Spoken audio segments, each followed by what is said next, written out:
Hello class. Today we'll read about village panchayat Gram Sabha. That what is village panchayat or Gram Sabha, and how it formed, and what is the role of Gram Panchayat, and where from the funds come to Gram Panchayat for its various responsibilities. तो हम देखते हैं पहले कि village panchayat या ग्राम सभा क्या होती है। तो ग्राम सभा एक लाइन में मैंने दिया हुआ है कि ग्राम सभा is an assembly of the people of the village. तो गांव के लोगों की एक सभा होती है, ठीक है। जो पहली लाइन है आपके बुक में वो यही है, और ये प्रॉपर डेफिनेशन है, थोड़े से कुछ मतलब सुधारों के साथ। जैसे इसमें अगर आप बात कहेंगे तो जो एडल्ट होते हैं, ठीक है, वयस्क लोग, वही इसमें पार्टिसिपेट करते हैं। बच्चों को इसमें जो है अनुमति नहीं होती है। 18 साल के बाद जो है आप लोग भी एलिजिबल हो जाओगे इसके लिए, ठीक है। तो ये चीज़ें हैं कि जो ग्राम सभा होती है वो गांव के लोगों की एक सभा होती है, असेंबली होती है। लेकिन उस सभा में जो है कौन से लोग जो है वो जा सकते हैं, तो वो लोग जा सकते हैं जो 18 या 18 प्लस है, ठीक है। इसके बाद से ग्राम पंचायत। तो ग्राम पंचायत क्या होती है, ठीक है। पंचायत जैसे हम सुनने में देखें तो बहुत पुरानी परंपरा से चला आ रहा है कि जब भी किसी मसले को सुलझाना होता है तो पंचों को बुलाया जाता है। जब भी कोई रेवलरी होती है, कुछ भी ऐसा होता है, ठीक है, कोई समस्या आती है, तो लोग जो है उसको सुलझाने के लिए पंचों को बुलाते हैं। और ये पंचों से ही जो है उस समय की चीज़ों से ही चलते हुए ये प्रेजेंट टाइम में भी है, प्रेजेंट सिनारियो में भी चीज़ें आ रही हैं, देखी जा रही हैं, ठीक है। तो अब ये कॉन्स्टिट्यूशनल हो गया, संवैधानिक संस्था हो गई है ग्राम पंचायत। और इसमें क्या होता है कि ग्राम पंचायत जो है वो विलेज के लेवल पे, एट विलेज लेवल, ये क्या होती है, इलेक्टेड बॉडी होती है। ये जो है चुनी हुई, चुना हुआ निकाय होता है, चुनी हुई सरकार होती है एक तरीके से, ठीक ना। जो क्या करती है ग्राम पंचायत, ये गांव के लिए काम करती है। कौन से काम करते हैं, इसका रोल क्या है, तो रोल्स को मैंने लिखा हुआ है, ठीक है, रोल्स ऑफ ग्राम पंचायत। तो रोल, सॉरी, ठीक है, रोल ऑफ ग्राम पंचायत। तो क्या रोल है, क्या भूमिका है ग्राम पंचायत की। तो इसका पहला है to keep proper check and records of the condition of village resources. तो गांव में जो भी रिसोर्स है, जो भी संसाधन है, वो कितना है, अच्छा है, बुरा है, क्या उसकी कंडीशन है, इन सारी चीज़ों का रिकॉर्ड रखना, ठीक ना। उनके बारे में ये अभिलेख तैयार करना, ये रिकॉर्ड रखना कि क्या क्या चीज़ें हैं और कैसे हैं, उनकी कंडीशन क्या है, ठीक है। दूसरा, to construct, maintain and repair the resources. जो भी रिसोर्स है उनको जो है बनवाना, उनको कंस्ट्रक्ट करना, उनको मेंटेन करना, उनका रख रखाव करना, रिपेयर करना, उसको जो है उसकी मरम्मत करना। जैसे मान लीजिए कि अगर स्कूल है गांव में, तो गांव का वो क्या हुआ, एक रिसोर्स है। तो पंचायत की ये जिम्मेदारी होती है कि उसमें अगर कहीं कुछ टूट फूट हो गया है तो उसको मरम्मत कराए, ठीक है, उसकी सही से रंगाई पोताई रखे, वो अच्छा वेल मेंटेन्ड दिखे, ठीक है। और स्कूल बनवाने का काम भी जो है वहीं का है, गांव का ही है, ठीक है। तो वो लोग भी इस काम को करेंगे। इसके बाद से जो अगला पार्ट है, to ensure drinking water, health facilities and education to all. सभी लोगों के लिए, गांव के लेवल पे आप देखोगे तो सभी लोगों के लिए ये इंश्योर करना, ये जो है सुनिश्चित करना, इंश्योर करना कि हर व्यक्ति को पीने का पानी मिले। तो पीने का पानी कैसा होना चाहिए, ड्रिंकिंग वाटर जो है वो साफ होना चाहिए, ड्रिंकेबल होना चाहिए, अच्छा होना चाहिए, ठीक है, हेल्दी हो। ऐसा नहीं हो कि पानी पी के आदमी बीमार पड़ जाए, ठीक ना, नाले का पानी नहीं। हेल्थ फैसिलिटीज, हेल्थ फैसिलिटीज में क्या आएगा, प्रॉपर डॉक्टर हो गाँव में, वहाँ पे दवाएं मिलती हो, हॉस्पिटल हो, क्लिनिक हो, ये चीज़ें होनी चाहिए। अगर हॉस्पिटल है तो एक क्लिनिक तो होनी ही चाहिए, ठीक है। तो डॉक्टर्स वगैरह हों, लोगों को हेल्थ फैसिलिटीज़ वहाँ पे मुहैया हो। और एजुकेशन के लिए क्या चाहिए, स्कूल चाहिए। तो एलिमेंट्री एजुकेशन के लिए कम से कम प्राइमरी स्कूल तो होना ही चाहिए गांव के लेवल पे। और ये कौन इंश्योर करता है? ये जो है विलेज पंचायत या ग्राम पंचायत इंश्योर करती है। ठीक है। नेक्स्ट पॉइंट है to ensure proper execution of government schemes. तो गवर्नमेंट जो भी स्कीम्स बनाती है उन स्कीम्स को प्रॉपरली जो है एग्जीक्यूट किया जाए। ठीक है, उनको जो है कार्य रूप दिया जाए, उनको जो है जो भी स्कीम्स हैं, जो भी योजनाएं हैं, जो भी गवर्नमेंट की इस तरीके की सोच है उसको जो है धरातल पे उतारा जाए। इसके लिए विलेज पंचायत या जो ग्राम पंचायत है ये काम करेगी। ठीक है, और क्या है? तो अगला है इसमें to maintain proper records of birth and death. तो डेथ और बर्थ का जो है, जन्म और मृत्यु का जो है प्रॉपर रिकॉर्ड होना चाहिए, ठीक ठाक जो है उसका रिकॉर्ड होना चाहिए कि इस साल जो है गांव में कितने लोग जो है नए आ गए, मतलब कितने लोग पैदा हो गए हैं। ठीक है, और कितने लोग जो है वो गुजर गए। ठीक है, कितने लोगों का देहावसान हो गया, मर गए। ठीक है, इसके बाद से organizing meeting for agricultural enhancement. तो एग्रीकल्चरल इन्हांसमेंट के लिए मतलब कैसे जो है नई तकनीक से खेती की जाए, ज़्यादा से ज़्यादा फसल उगाई जाए, कम से कम लागत में ये काम कर लिया जाए, फसल की क्वालिटी अच्छी हो, उसकी डिमांड मार्केट में हो, जिससे क्या हो कि गांव पे लोगों की अर्निंग बढ़ पाए। ठीक ना, जैसे गांव पे अगर लोगों की अर्निंग नहीं बढ़ेगी तो क्या होगा? जब गांव पे लोग ज़्यादा नहीं कमा पाएंगे तो शहरों की तरफ भागेंगे और शहरों की गंदी बस्तियों में रह करके अपनी हेल्थ खराब करके फिर गांव में बीमारियां लेके आएंगे। तो इससे ज़्यादा बेटर है कि गांव पे ही कुछ ऐसा किया जाए, कुछ ऐसा जो है कमाल कर लिया जाए कि जो है गांव पे ही लोगों के रोजगार जो है वो बढ़ जाए, लोगों की अर्निंग बढ़ जाए। ठीक है, तो ऐसा है कि केवल खेती से ही नहीं होगा, खेती के साथ पशुपालन और भी जो कृषि क्रियाएं होती हैं, ठीक है, तो वो करेंगे अगर। ठीक है, और साथ ही जो किसान उत्पादित करता है उसको अगर प्रॉपर तरीके से मार्केटिंग उसकी की जाए तो ये चीज़ें हो सकती हैं। और इसके लिए बहुत सारे लोग जो है वो काम करते हैं और गवर्नमेंट उनको जो है रिवार्ड्स भी देती है। इसके बाद से है establishment of community centres for various activities. तो वेरियस एक्टिविटीज में जैसे आ जाएगा कोऑपरेशन, कोऑपरेटिव सोसाइटीज के बारे में आप जानते होंगे।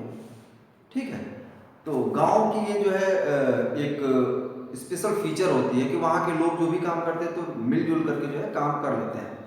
तो उसमें जैसे फसल की बुआई के समय लोगों के पास अक्सर जो है किल्लत रहती है, तो ऐसे टाइम पे जो है कोऑपरेटिव से लोग सस्ते में लोन ले पाते हैं। ठीक है, ऋण ले पाते हैं और उस चीप लोन से जो है लोग अपने काम कर लेते हैं, किसान जो है अपने खेती का काम कर लेता है। तो पहले इसके लिए सोसाइटीज होती थी, लेकिन 1998 में जब हमारी गवर्नमेंट थी एनडीए गवर्नमेंट, अटल जी उस टाइम जो है हमारे प्रधानमंत्री थे, तो उन्होंने एक स्कीम चलाई थी और उसके थ्रू उन्होंने जो है किसानों के लिए केसीसी मतलब किसान क्रेडिट कार्ड जो है लॉन्च किया।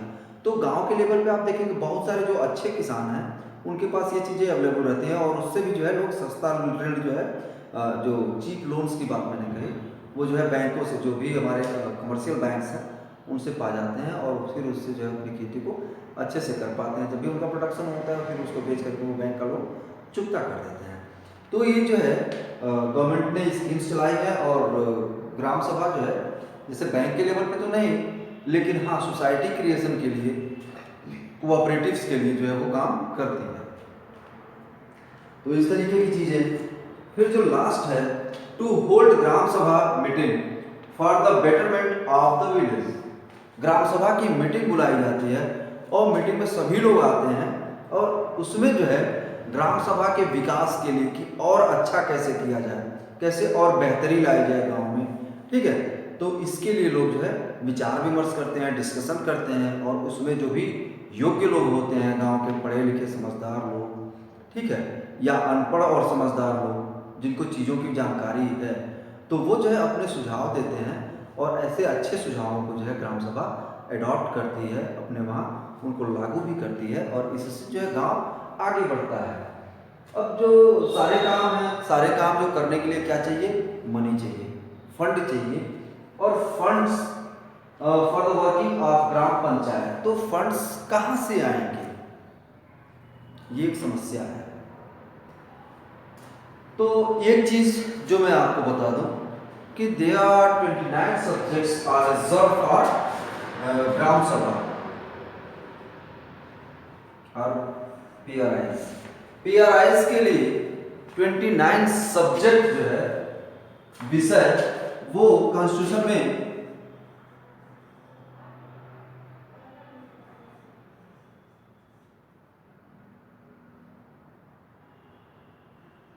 ये रिजर्व रखा गया है पीआरआईज के लिए। पंचायती राज जो इंस्टीट्यूशंस हैं उनके लिए कि वो जो है इन 29 विषयों पर नियम बना सकते हैं, कानून बना सकते हैं और इनसे जो है वो फंड रेज कर सकते हैं, ठीक ना। तो हाट आप देखे होंगे, गांव में बाजार जो लगती है जहाँ पे सभी लोग अपना बेचते हैं, सब्जी या जो भी चीज़ें रहती है वो ले जा करके बेचते हैं, तो वहाँ पर जो है वो लगा करके टैक्स लगा सकती है ग्राम पंचायत और वो उसका विषय है। तो इस तरीके के बहुत सारे काम हैं, मतलब ये जो है 29 विषय हैं जिसपे जो है ग्राम सभा ऐसा काम कर सकती है। और टैक्स लगा करके, जैसे ये हो गया या फिर कोई चुंगी हो गया तो मेले में, या फिर कोई स्टैंड है तो वहाँ से, तो इस तरीके की चीज़ें करके जो है वो फंड रेज कर सकती है, ठीक है। और इस फंड से जो है वो काम कर सकती है। और साथ ही स्टेट गवर्नमेंट की और सेंट्रल गवर्नमेंट की उनकी स्कीम्स जो होती है तो उसके लिए फंडिंग जो है स्टेट और सेंट्रल गवर्नमेंट दोनों ही करती हैं, ठीक ना। तो इससे भी कहीं ना कहीं फंड्स जो है वो जो ग्राम पंचायत है उसको मिलता है। और इससे जो है ग्राम पंचायत ग्रास रूट लेवल पे बहुत सारे अच्छे काम जो है करती है, जिससे कि पंचायतों का डेवलपमेंट हो सके, विकास हो सके।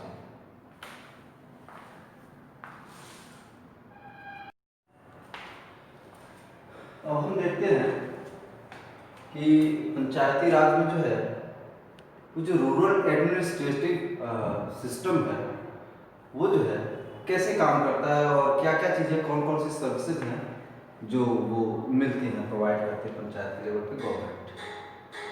तो पंचायत के लेवल पे आप देखेंगे पोस्टल सर्विसेज, जिसमें डाक से जो भी चीज़ें आती हैं, पत्र है या फिर और भी चीज़ें जैसे रजिस्ट्री है, स्पीड पोस्ट है, मनी ऑर्डर है, तो इस तरीके की बहुत सारी चीज़ें जो है वो पोस्टल सर्विसेज वो ग्रास रूट लेवल पे, गांव के लेवल पे जो है पंचायत के लेवल पे प्रोवाइड करता है। दूसरी सर्विसेज हेल्थ सर्विसेज। तो हेल्थ सर्विसेज में आप देखेंगे प्राइमरी हेल्थ केयर सेंटर्स जो होते हैं PSCs, वो गांव के ही लेवल पे रहते हैं, तो उससे जो है वो चीज़ें मिलती हैं। इसके बाद से एडमिनिस्ट्रेटिव सर्विसेज हैं, तो प्रशासन से संबंधित जो लैंड रिकॉर्ड वगैरह का है, ठीक ना, उससे रिलेटेड जो चीज़ें होती हैं, फिर लॉ एंड ऑर्डर का है तो उससे रिलेटेड जो चीज़ें होती है वो भी जो है गांव के लेवल पर मुहैया कराई जाती है गवर्नमेंट के थ्रू। एजुकेशनल सर्विसेज, तो एजुकेशनल में जैसे एलिमेंट्री एजुकेशन के लिए प्राइमरी स्कूल, फिर आप देखोगे तो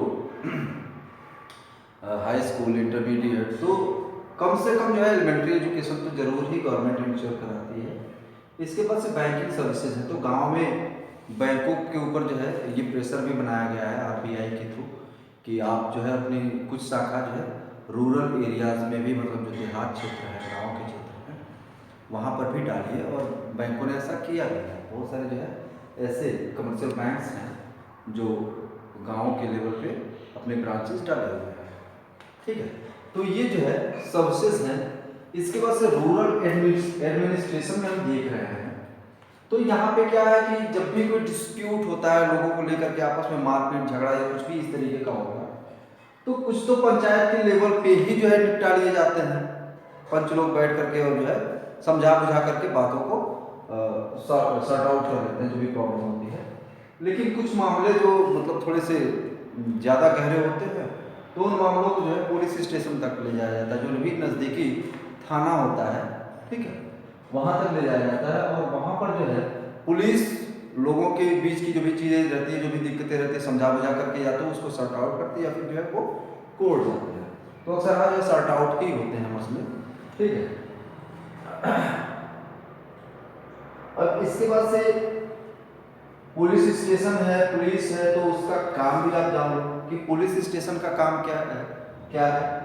तो पीस कीपिंग करना, ठीक है, जिस भी इलाके में है, जहाँ तक उसका क्षेत्र पड़ता है पुलिस स्टेशन का, उस पूरे एरिया में वो जो है शांति व्यवस्था बहाल करेगी, शांति लाएगी, और क्या, लॉ एंड ऑर्डर को मेंटेन करना, कानून व्यवस्था को जो है वो सही करेगी। इसके बाद से लैंड डिस्प्यूट्स। तो लैंड डिस्प्यूट क्या होता है, जमीन से रिलेटेड जो भी मामले होते हैं वो सारे जो है लैंड डिस्प्यूट्स हैं। और ये जो है जो एडमिनिस्ट्रेटिव बॉडी होती है, जिसमें आप देखोगे तो गांव के लेवल पे पटवारी, ठीक है, इसके ऊपर जाएंगे वो पटवारी से जस्ट ऊपर तो कानूनगो के ऊपर जो है नायब तहसीलदार, फिर उसके ऊपर जो है तहसीलदार, और उसके ऊपर आप जाओगे तो एसडीएम, और उसके ऊपर डीएम। तो इस तरीके से पूरी ये हायरार्की रहती है लोगों की। तो लैंड से रिलेटेड जितने भी डिस्प्यूट्स होते हैं वहां से सॉर्ट आउट होते हैं, और अगर वहां से नहीं हो पाया तो फिर कोर्ट जाना पड़ता है। इसके बाद से government bodies for land management. तो लैंड मैनेजमेंट के लिए जो गवर्नमेंट बॉडीज हैं, तो अभी जो मैंने बताया ना, ये पूरा हायरार्की जो है लैंड मैनेजमेंट की ही बॉडी है, डीएम से लेकर के, ठीक है, जो कलेक्टर होता है वो, डीएम को आप देखोगे तो मतलब डिस्ट्रिक्ट मजिस्ट्रेट कहते हैं, उसको कलेक्टर भी कहते हैं, ठीक है। तो वो जो है ये काम करता है रेवेन्यू से रिलेटेड, या भी जो भी जो है लैंड से रिलेटेड जो भी डिस्प्यूट्स होते हैं उनको सॉर्ट आउट करने का। तो लैंड मैनेजमेंट का काम डीएम सबसे ऊपर है, उसके बाद से एसडीएम, और फिर उसके बाद तहसीलदार और नायब, फिर कानूनगो, और तब लास्ट में पटवारी। आपकी बुक में जो है शॉर्टकट में दे दिया है कि डिस्ट्रिक्ट मजिस्ट्रेट, तहसीलदार और पटवारी, बीच की चीज़ें, बीच के पोस्ट को खा गया है, लेकिन कोई नहीं, ठीक ना। तो इस तरीके से पूरी जितनी भी ये लैंड होती है उसको गवर्नमेंट बॉडीज मैनेज करती हैं। फिर इसके बाद से पटवारी, जो कि विलेज लेवल पे या ग्रासरूट लेवल आप कहें, उस लेवल पर बहुत ही क्रूशियल रोल प्ले करता है ये। तो पटवारी के बारे में, patwari government official for measuring, recording and updating land details. तो जो भी भूमि है, भूमि से रिलेटेड ये सारे काम किसके हैं, पटवारी के हैं।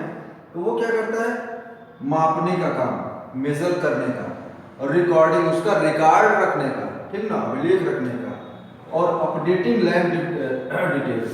और जब भी अपडेट करना, जैसे मान लीजिए कि किसी एक की जमीन बेच दी गई किसी दूसरे को, तो उसको, या फिर इनहेरिटेंस की बात हो गई, जैसे पिताजी के बाद जो है उसके जो भी मतलब सक्सेसर होते हैं, जो भी उनके बेटे होते हैं या बेटियां, जो भी उत्तराधिकारी होते हैं, उनके नाम जो है वो चीज़ें जो है आवंटित की जाए, बांटी जाए, ठीक है। तो ये चीज़ें, तो ये अपडेटिंग हो गया। तो ये सारी चीज़ें करना। इसके बाद से फंक्शंस ऑफ पटवारी, पटवारी का काम क्या है, वो क्या काम करता है। तो पटवारी के काम है holding and maintaining records of land ownership and transactions. तो जमीन की खरीद फरोख्त या जो भी उसका ओनरशिप है उसके रिकॉर्ड को रखना और उसको मेंटेन करना, ठीक है। साथ ही अगला है कीपिंग द रिकॉर्ड्स अपडेट। जो भी रिकॉर्ड है, जो भी अभिलेख है, उसको अपडेट रखना, कि मतलब ये किसका है, कितना है, ठीक है, रेवेन्यू वगैरह से रिलेटेड चीजें। फिर collecting land revenue from farmers, किसानों से जो भू राजस्व है उसको वसूलना। और आखिरी इसका काम है keeping track of crops grown and infrastructure made in the area and providing proper information to government. तो जो भी क्रॉप्स होती हैं, पैदा होती हैं, उनके बारे में, उनसे जुड़े हुए जो भी इंफ्रास्ट्रक्चर है उनके बारे में जो भी इंफॉर्मेशन है, इन सारे इंफॉर्मेशन को कलेक्ट करेगा और उसको जो है गवर्नमेंट तक पहुंचाएगा, ठीक है। ये काम होता है किसका, एक पटवारी का, जिसको अपने वहाँ यूपी में लेखपाल कहते हैं, ठीक ना। इसके बाद से है इनहेरिटेंस। इनहेरिटेंस क्या है, इनहेरिटेंस जो है इनहेरिटेटिव से बना हुआ है, मतलब कि जो भी संतति होती है, ठीक है, आगे आने वाली जो नस्ल है, पीढ़ियां हैं, संतानें होती हैं, तो उन तक जो है चीज़ें पहुँचे, ठीक ना। लैंड होल्डिंग्स और जो भी चीज़ें हैं ये उनमें प्रॉपरली डिवाइड हो, तो इससे रिलेटेड जो भी चीज़ें आती हैं वो इनहेरिटेंस कहे जाते हैं। जैसे पिताजी के बाद से जो है उनके बेटे, उनके बाद से उनके बेटे, तो इस तरीके से जो भी सक्सेसर होता है ना अगली पीढ़ी का, नेक्स्ट जनरेशन, तो उसको ये चीज़ें पीढ़ी दर पीढ़ी दी जाती है। यही जो है इनहेरिटेंस है। और इसको लेकर के बहुत सारे डिस्प्यूट्स भी होते रहते हैं, जिसको जो गवर्नमेंट बॉडीज़ हैं ये सॉर्ट आउट करते हैं। उससे रिलेटेड जो रिकॉर्ड्स हैं वो पटवारी जो है मेंटेन करते हैं। तो ये पूरा काम जो है वो विलेज पंचायत के लेवल पे होता है, ग्राम पंचायत के लेवल पे होता है। ठीक है, तो यहाँ पर आपका ये चैप्टर कंप्लीट हो जाता है। कोई भी डाउट हो कहीं पर भी आप जो है ज़रूर क्वेश्चन अपने कमेंट सेक्शन में पूछिएगा। ठीक है, थैंक यू।